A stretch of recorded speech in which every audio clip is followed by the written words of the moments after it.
Assalamualaikum warahmatullahi wabarakatuh. Salam sejahtera untuk kita semua. Ketemu lagi dengan saya Apin Puriski Reda Putri dalam mata kuliah Entrepreneurship Incubator Class.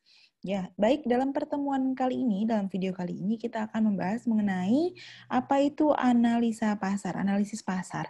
Langsung saja masuk kepada materinya. Oke, analisis pasar, aspek pasar dan pemasaran. Ya.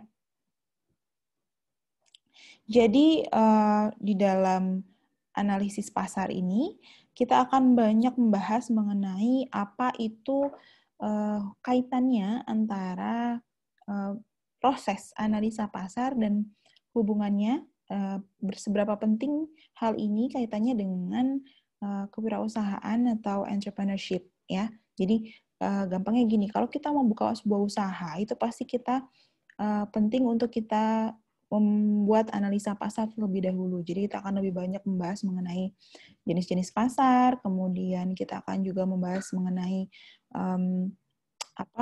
kaitannya dengan bagaimana sebuah pasar ini bisa kita lihat segmentasinya, targetingnya, dan positioningnya atau STP. Ya, oke. Latar belakangnya adalah begitu pentingnya peranan pemasaran dalam menentukan kelanjutan usaha suatu perusahaan. Sehingga banyak di antara perusahaan dalam manajemen itu menempatkan posisi pemasaran di tempat yang paling depan gitu ya. Dan seorang pemasar itu harus tahu terlebih dahulu pasar yang akan dimasukinya. Jadi dia harus tahu ada nggak sebenarnya pasar dari sebuah produk atau jasa dari usahanya dia itu ya.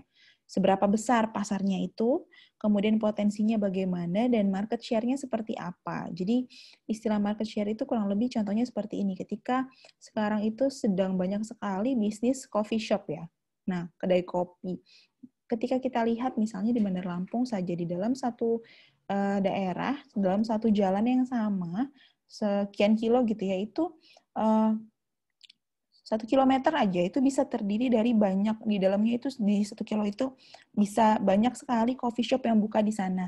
Nah, berarti kan di sini persaingannya sangat ketat. Berarti market share-nya terlalu lebar, terlalu besar, sehingga istilahnya kalau kita bagi-bagi kue dalam sebuah pasar, bagi-bagi pasar itu jadi sedikit gitu kita dapatnya. Nah, tergantung kita apakah kita tetap ingin melakukan atau membuka usaha tersebut atau kita mau mencari peluang yang lainnya, atau memang saya tetap membuka coffee shop tapi saya punya ciri khas tersendiri yang akhirnya membuat market share untuk saya itu menjadi porsinya lebih besar gitu. Itu kepentingannya di situ. Nah, tujuan perusahaan dalam pemasaran sendiri adalah untuk memproduksi atau memasarkan produk dapat dikategorikan sebagai berikut. Yang pertama yaitu jelas untuk meningkatkan penjualan dan laba. Kalau kita mau mempromosikan atau memasarkan sesuatu, ujungnya pasti adalah penjualan dan laba. Kemudian untuk menguasai pasar, untuk mengurangi persaingan yang ada, serta menaikkan brand image atau prestis dari sebuah produk atau jasa di dalam pasaran. Misalnya tadinya dia image-nya untuk kalangan menengah ke bawah, tapi dia pengen menaikkan brand image-nya menjadi yang bisa dipakai atau diminati oleh semua kalangan. Jadi dia rubah brand image-nya. Kemudian pengertian pasar dan pemasaran. Pasar adalah tempat bertemunya antara kekuatan permintaan dan penawaran untuk membentuk suatu harga, atau gampangnya itu bisa diartikan sebagai tempat bertemunya penjual dan pembeli dan melakukan proses transaksi. Ya. Nah, di dalam studi kelayakan bisnis itu pasti dimulai dari kondisi pasar yang ada. Nah, sedangkan mekanisme pasar itu dilihat dari keseimbangan antara supply dan demand atau permintaan dan penawaran. Permintaan bisa diartikan sebagai jumlah barang yang dibutuhkan konsumen yang mempunyai kemampuan untuk membeli pada berbagai tingkat harga. Sedangkan penawaran diartikan sebagai berbagai kuantitas barang yang ditawarkan di pasar dengan tingkat harga yang berbeda-beda. Ya, biasanya faktor-faktor yang berpengaruh terhadap tingkat harga barang atau jasa itu adalah harga barang lain atau pengganti, kemudian biaya faktor-faktor produksi atau bahan mentah untuk memproduksi barang atau jasa tersebut, serta tingkat teknologi. Ya, tingkat teknologi yang digunakan semakin canggih biasanya akan semakin mahal biayanya, sehingga harganya juga bisa dipatok lebih mahal. Gitu. Kemudian ini ada beberapa jenis struktur pasar bisa dikelompokkan. Ini ada pasar persaingan sempurna. Pasar persaingan sempurna itu ketika memang jumlah pembeli dan penjualnya banyak, jadi bisa bersaing secara adil. Kemudian ada pasar persaingan monopolistik. Monopolistik ini kaitannya ketika memang di dalam sebuah pasar itu jumlah penjualnya itu banyak ya, tetapi dia memiliki aspek yang berbeda untuk produknya. Penjualnya banyak, satu jenis produk itu punya banyak penjual. Jadi contohnya gampangnya gini, kayak alat-alat kebutuhan sehari-hari, misalnya sabun, sampo, dan lain sebagainya, itu sebenarnya fungsinya sama kan barang itu, tapi setiap brand itu memiliki kelebihannya masing-masing. Contohnya kayak gitu. Kemudian pasar oligopoli ketika penjualnya lebih dari satu. Kemudian kalau pasar monopoli penjualnya hanya satu, gitu ya. Gampangnya contohnya kalau monopoli itu, contohnya PLN di Indonesia, dia merupakan satu-satunya perusahaan yang menjual listrik di Indonesia, gitu ya. Kemudian beda lagi dengan Monopsony. Monopsony ini adalah pembelinya satu, penjualnya yang banyak. Ini kasusnya kayak kemarin itu, misalnya seringnya tuh di dunia pertanian. Di Lampung sempat terjadi anjloknya harga singkong karena para petani banyak yang menanam singkong. Kemudian ketika ingin menjual, ternyata yang menampung itu hanya satu perusahaan. Walaupun banyak yang membeli beberapa gitu ya, tetapi mereka tergabung dalam satu perusahaan sehingga mereka bisa mengontrol harga gitu. Kemudian pemasaran adalah suatu proses sosial dan manajerial dengan mana individu dan kelompok memperoleh apa yang mereka butuhkan dan inginkan dengan cara menciptakan serta mempertukarkan produk dan nilai dengan pihak lain ya. Misalnya secara praktek kelompok pasarnya terdiri dari pasar konsumen, industrial, reseller, dan pasar pemerintah. Oke, kita masuk ke segmenting, targeting, dan positioning. Segmentasi pasar untuk strategi persaingan adalah menentukan segmentasi pasar. Jadi menetapkan kalau kita mau melakukan strategi persaingan, kita harus pertama-tama itu menentukan segmentasi pasar. Nanti dilanjutkan dengan pasar sasaran atau targetnya, baru posisi pasarnya ini seperti apa. Segmentasi pasar membagi pasar menjadi beberapa kelompok pembeli yang berbeda, yang mungkin memerlukan produk atau marketing mix yang berbeda pula. Biasanya dibedakannya berdasarkan geografis, demografis, psikografis, dan perilaku. Kemudian yang selanjutnya adalah target pasar atau pasar sasaran, mengevaluasi keaktifan setiap segmen yang tadi sudah kita pisah-pisahkan ya.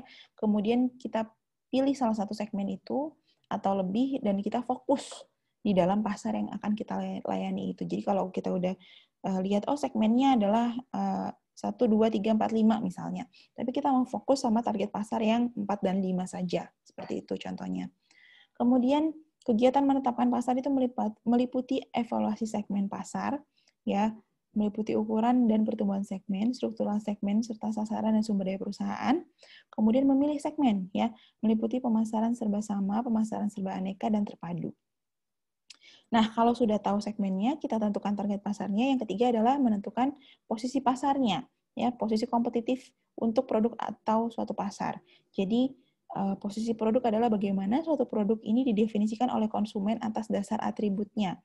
Memilih dan melaksanakan strategi penentuan posisi pasar dengan cara mengidentifikasi keunggulan kompetitifnya apa, memilih keunggulan kompetitif yang tepat, kemudian mewujudkan dan mengkomunikasikan posisi yang dipilih. Jadi misalnya kita membuka usaha untuk produk dan jasa tertentu ya.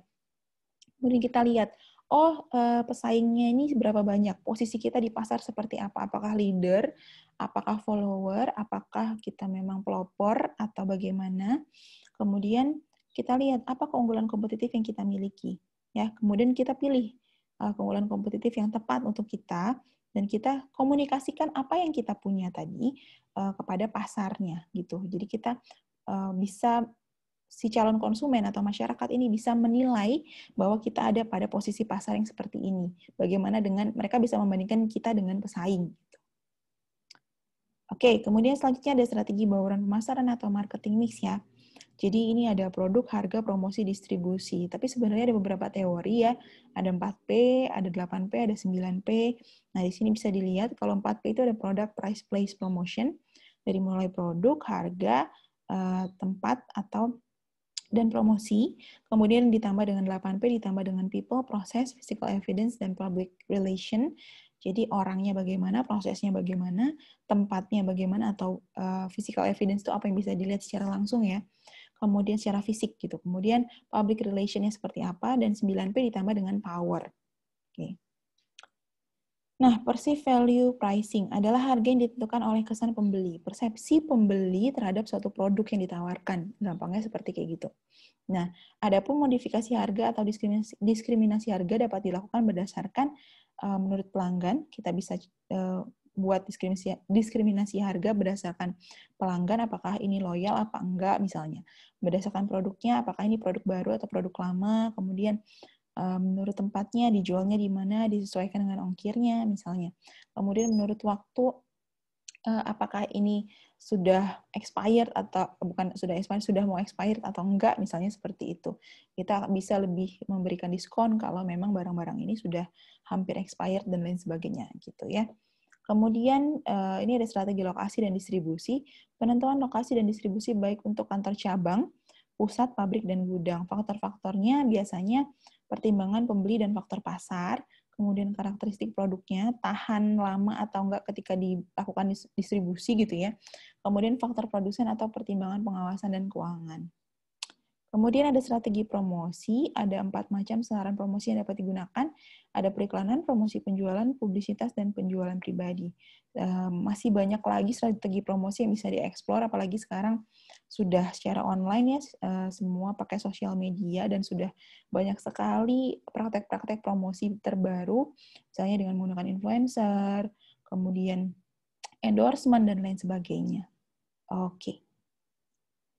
Nah, jadi kesimpulannya teman-teman, bagaimana sebuah usaha itu penting sekali sebelum membuka usaha atau pada saat kita sedang membuka usaha itu kita harus membuat analisa pasar terlebih dahulu supaya kita tahu pasarnya seperti apa, posisi kita ada di mana, segmen dan target pasar yang kita tuju itu yang mana gitu ya.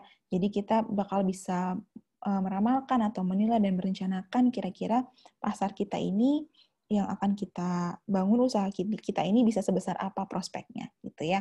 Baik, demikian dari saya untuk materi analisis pasar kali ini. Mohon maaf kalau ada salah-salah kata. Silahkan kalau mau bertanya di kolom komentar atau bisa di grup WhatsApp. Baik, saya akhiri. Wabillahi taufiq wa hidayah. Wassalamualaikum warahmatullahi wabarakatuh.